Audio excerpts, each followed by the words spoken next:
Okay, so quick update. I got the steering linkage all done.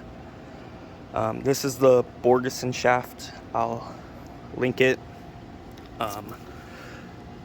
For the most part, it was fairly simple.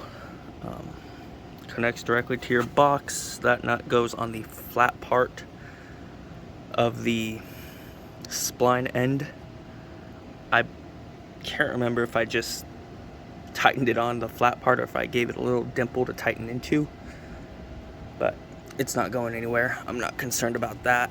The main issue I've had, and someone else that's doing this had, was connecting it to this, the steering shaft for the actual steering wheel. It was a super simple fix, honestly.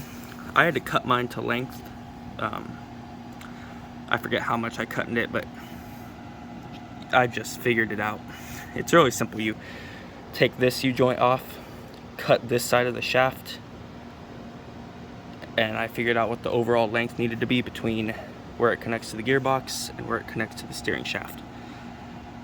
And then I gave it a little bit of room. It comes out like an inch, half inch maybe. It's got like 6 to 8 inches to come out total, so I'm good as far as that goes. And then for right there going into the steering shaft, it's not a tight fit. So what I did is I just figured out where my hole was gonna go. What I did was center my steering box and then center my steering wheel based off that. And then once I figured out how everything was gonna go, if I can get it to focus, there we go. I just drilled a hole into the steering shaft. I think it's like a 1/4 inch hole you drill. And then there's a little Allen key nut or bolt that goes into it. And then you're good to go. Super simple. I'll show you the steering wheel. So when it's centered, you have 1 turn, 2 turns, and it stops right there. And then on that center again, then going to the right, 2 turns. So that's it for the steering shaft. Messing around, put the drag or track bar in. Hopefully should be getting the axle under it soon. And yeah. Alright, the day has finally come. Axle's ready to go under. It went in really easy, honestly. Had to mess with the axle side to side because I got that radius arm in like 2 seconds. That one was fighting me until I realized I had to push it over. Coil springs are on. So are the shock absorbers. I just have a temporary bolt at the bottom holding the shock absorbers on, but they on there.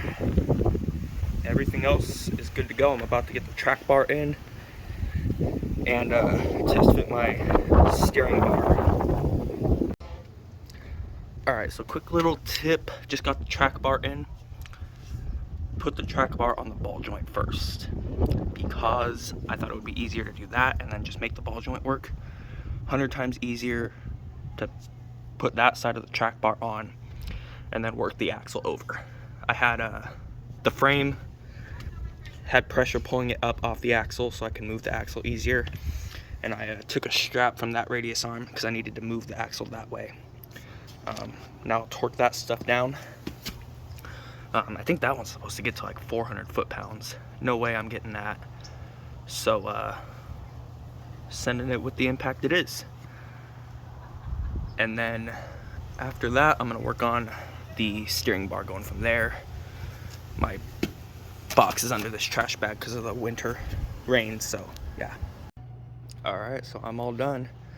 For the rims and tires, I just got those to basically sit for right now because I'm gonna be putting 37s on. I think those are like 34.5. They're the stock tires off I think it was off a 2014 Platinum F350. So got those for a few $100. So those are just gonna sit there. Everything went on fairly easy. Gearbox all wrapped up. The 2 things, the steering drag length that's going to go from the pitman arm to that joint down there. He has it, I forget the measurement, I'll have to put it in the description for the bar. For me, it fit perfectly. So I have it sitting over there on the crane drying. I just painted it after I finished welded it. And second, I got the Lares, I believe it's the 11610 steering gearbox. The gear nut, it did not come with the gear nut. So after searching high and low, I finally figured out it's a M30 nut with a 1.5mm pitch.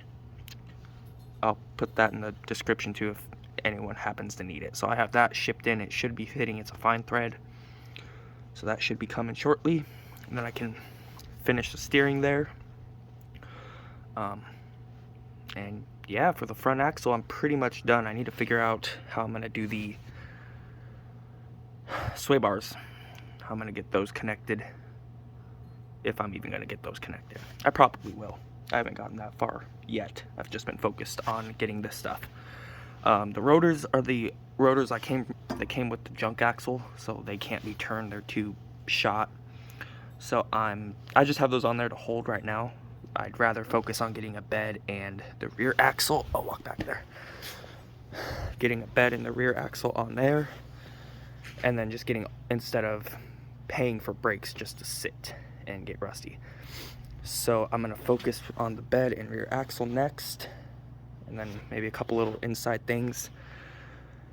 And then now that the suspension's on, I can probably start putting the fenders back on.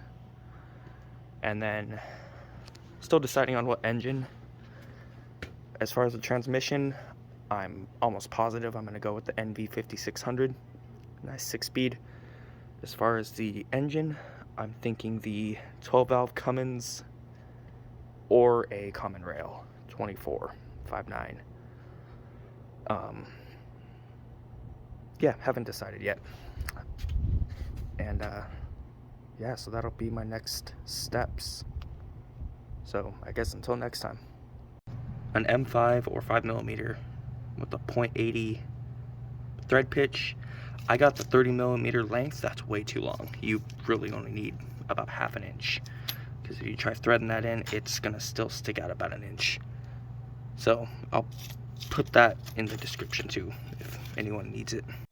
Little PSA: when rebuilding everything on my axle, my educated self threw the screws away for the hubs. If you go to the parts store and just ask for hub screws, they're gonna give you these. It says hub screws right there, fits forward, blah blah blah. Don't fit, at least on my axle. This is an 8/32 by 1.5 inch screw. That ain't it. What you need, I finally got the size right after trying several sizes.